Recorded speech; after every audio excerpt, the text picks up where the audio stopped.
Hey, what's happening everybody? Charles Maring here, and today in the art studio we're continuing my Adobe Masterclass series for Adobe Lightroom Classic, and today we're going to talk about the hue, saturation, luminance, and color panel, go into some details about different things that you can do with it, how you can think about it creatively. First, let's cut to that intro.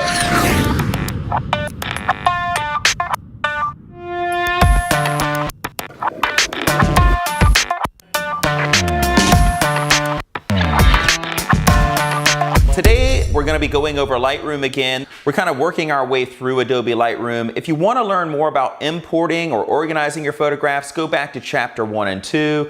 We did some processing in number 3, and in number 4, we talked about the curves panel. Today, it's the hue, saturation, luminance, and color panel in Adobe Lightroom. Let's dive in here and take a look at what we've got here. On the far right side, below the basic and below the tone curve, you'll find HSL/color in this Adobe Lightroom scenario. And let's talk about how to think about these, how to use them creatively. Now, we have a portrait taken here, same subject that we've been going over in our past series of videos. She's got a beautiful red dress. She's got beautiful green, tall grasses surrounding her. So the main two colors that we're seeing in this particular image is obviously red from her dress and her lips and her rosy cheeks, and the green surrounding her from the beautiful landscaping at our studio. So what you have to know and understand about HSL/color is that this is meant to affect the specific colors that are in your photograph. So let's go over and talk about hue. We've got lots of choices for everything. Hue, we have red, orange, yellow, green, aqua blue, purple, magenta, same thing for saturation, same thing for luminance. And let's talk about what hue is. Hue is the hues in your image. And when you adjust them, you're able to specifically pull out a specific hue and change the color of things, which is pretty cool. So for instance, she's got this red dress. If I try to adjust the red filter, you'll see that I can adjust that red dress to be a little bit more pinkish. If I wish, it will also kind of change the colors of her lips and cheeks ever so slightly, complementing that as well. If I go the other direction, it's going to change that dress and everything else that has that tonality more towards the orange side of things. So you kind of have to be careful, because with skin tones, there's a lot of yellows, oranges, and reds in your skin tones. You want to try not to affect your skin tones specifically when you do this. Let me zero this out and show you another way to select a specific part is to come up here to the upper left of that panel, adjust hue by dragging in the photo. So I'm going to click here, and I'm going to click on her dress specifically, and it will adjust the tonality of her dress. Same thing, going more towards orange or going more towards a pinkish hue if we pull the mouse down. So two ways to grab colors and specifically do it. You can either click on that specific color to adjust it, and it will pull the values accordingly. A little bit of orange, a little bit of red, you can see it pulling here. Or you can kind of do it manually, guessing yourself, which is another way to do it. Let's Command Z, just go back to having everything zeroed out. Let's try and change the orange filter. You'll see it's changing more of her skin though, rather than her dress when we do that, because her skin has more yellows in it, especially in this late day sun. Let me zero that out. If we try to change green, well, this is a cool thing because there's a lot of greens in this photograph. We can pull it to the left, make it feel a little bit more fall, or we can pull it to the right, make those greens punch as if we're in the rainforest. And so just different ways you can control the greens of your image as well.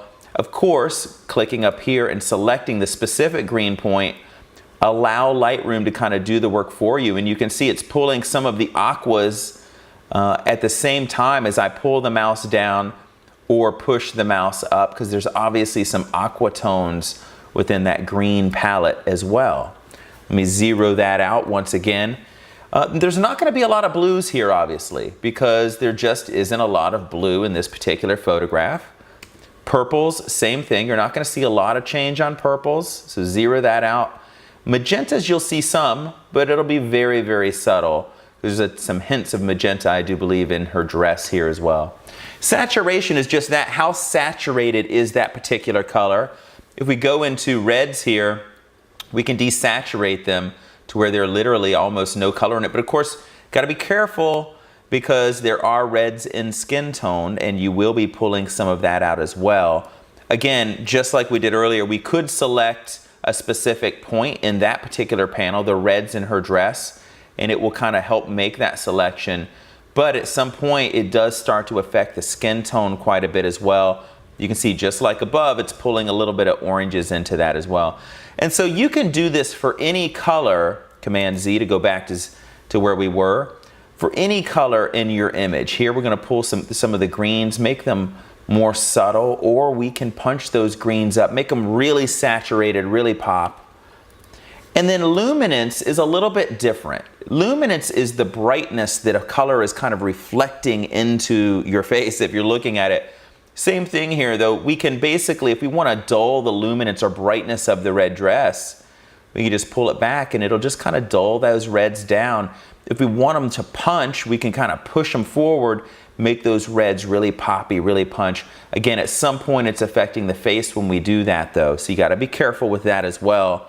Zero that out. And in the greens, same thing. We want to pull some of the greens back, not have them be so powerful.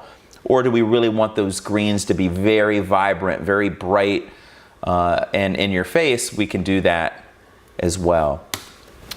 Color works in much the same way. Let's go up top here. We can also individualize these. Only adjust the hue, only adjust the saturation, adjust the luminance, adjust all. We can do that, or we can click to the right and hit color, and it's kind of doing a very similar process. Up top we have your reds. We click on red. We can adjust hue, saturation, and red just like we did before. So it's really kind of doing the same thing, only a different way to think about it in that particular section. But the HSL/color section here is also interesting because you can also adjust black and whites with this. I'm going to go up to the basic panel, and instead of having a color image, let's move that and make it a black and white image instead. And let's go back down and you'll see now it's a BW image, black and white. You won't see HSL or color. But what we can do is we can still adjust those tonalities, those colors that are in our image, and add all sorts of different effects to it. So if I pull the red, you'll see it's going to pull the red back a little bit darker if you want to make it more edgy. If you want to make that red stand out in the dress, you go that way. See, that gets a little more ethereal. With oranges or yellows, again, we can give it even more of an ethereal quality.